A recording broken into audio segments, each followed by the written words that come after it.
There are moments when the silence between worlds begins to breathe. A faint crackle in the dark, a voice that is not yours, yet seems to know your name. Some call it coincidence, others call it madness, but a few, a daring few, dare to listen. Tonight, we descend into the strange and spectral realm of the electronic voice phenomena, whispers that drift through static, shaping words no living ear should hear. So lean closer to the glow, my dear listener, and listen well. For somewhere within the noise, something is whispering back. I am Sebastian, your host, and this is From Beyond.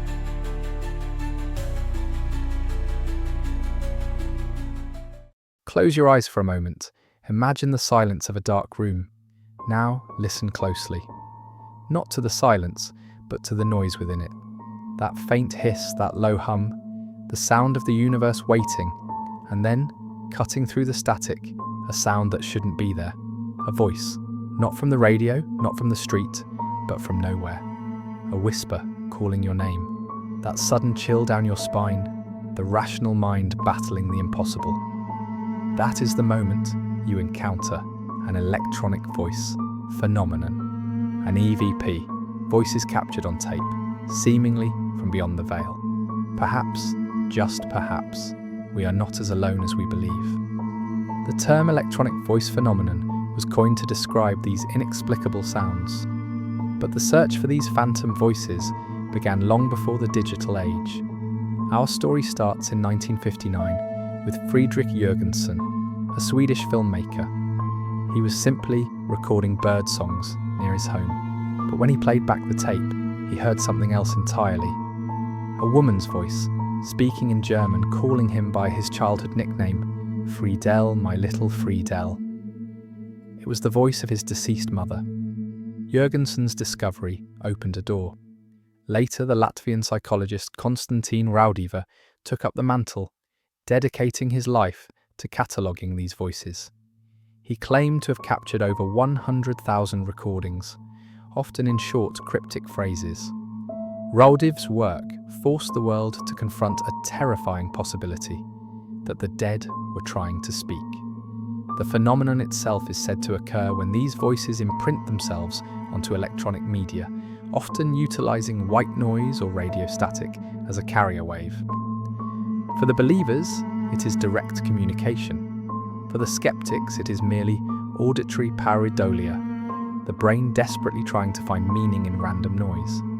But what if the noise isn't random? To hear an EVP is to be fundamentally changed. It breeds a terrifying cocktail of fear, fascination, and for some, a dangerous obsession. Investigators have reported hearing messages so personal, so specific, that they shatter the wall between the living and the dead. The most chilling EVPs are those that seem to respond.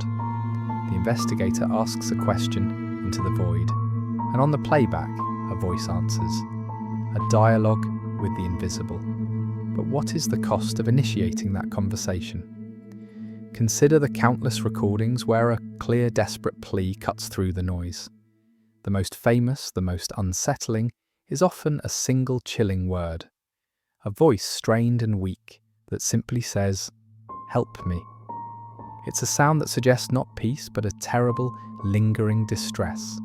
It forces you to ask, who is asking for help? And from what terrible place are they calling? Jürgensen's initial recording was just the beginning. He later captured voices that seemed to identify themselves as deceased friends and historical figures. His tapes were a personal, terrifying confirmation that his mother was right. The voices were real. The intimacy of that first message, Friedel, my little Friedel, is what cemented the phenomenon in the public consciousness. It wasn't a random sound, it was a connection, a bond that transcended death itself. Raudive, the meticulous scientist, categorized his thousands of voices into types. He heard short, clear statements that offered a glimpse into the supposed afterlife.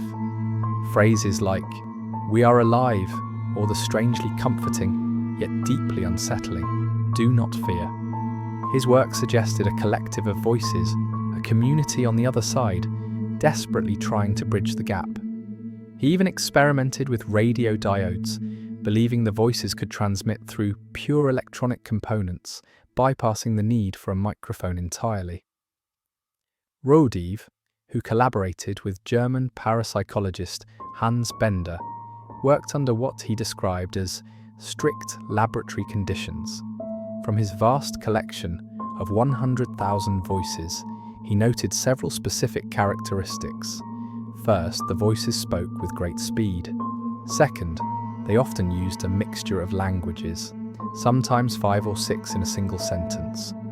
Third, they communicated in a shortened telegram-style phrase, often abandoning standard grammatical rules. Beyond Rodive, other early experimenters contributed to the law. In 1956, American photographer Attila von Szalay, working with Raymond Bayless, claimed success using a reel-to-reel tape recorder. Among their first purported messages were simple, strange phrases like, "This is G," and "hot dog art." In 1980, William O'Neill attempted to create a two-way communication device called the Spiricom, built based on instructions he claimed to receive psychically from a deceased scientist. Although O'Neill claimed success holding conversations, no one else has ever been able to replicate his results using the Spiricom device. Today, the search for EVPs has moved from reel-to-reel tapes to digital recorders and, most controversially, to the Spirit Box. This device rapidly scans radio frequencies, creating a torrent of white noise, which investigators believe allows the voices to momentarily coalesce into audible words. The most impactful modern EVPs often come from places steeped in tragedy: abandoned hospitals, decaying prisons, and old hotels.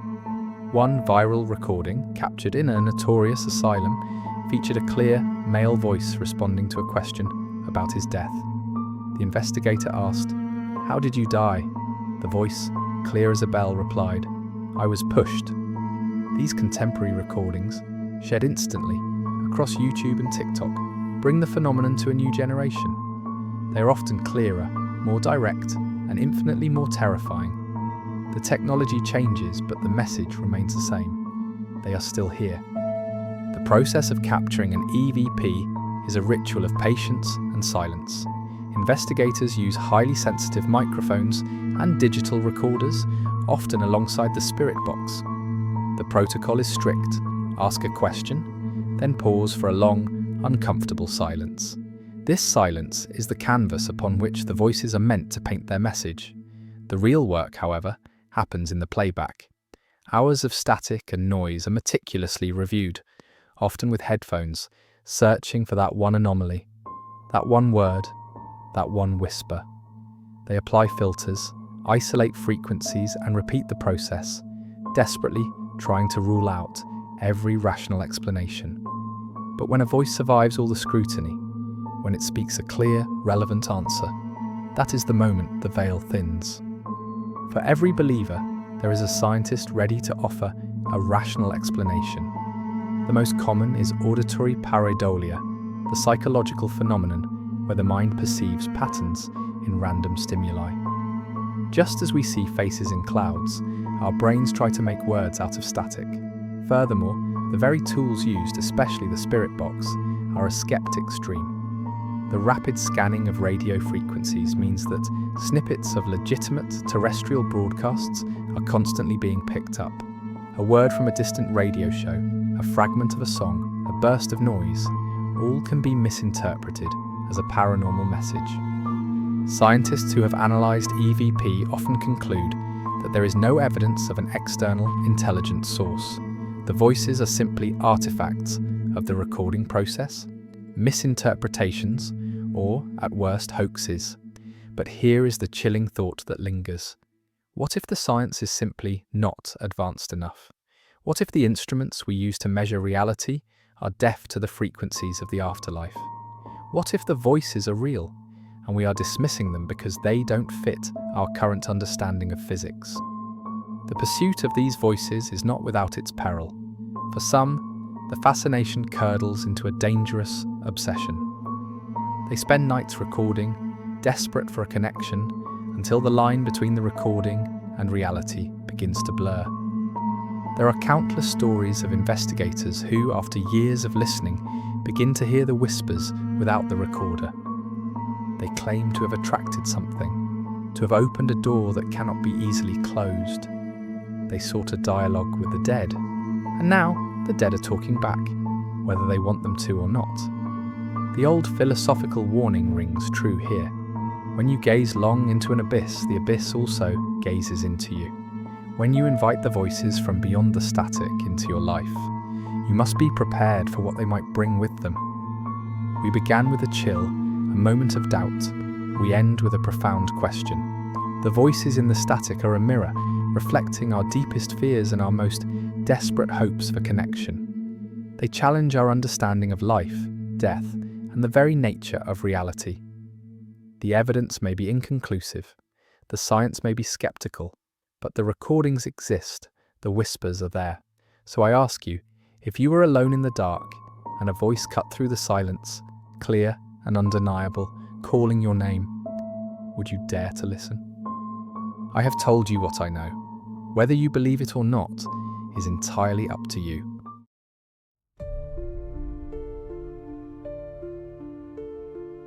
The final voice drifts into silence. No answers, only echoes, each one asking the same question in a language made of static and sorrow.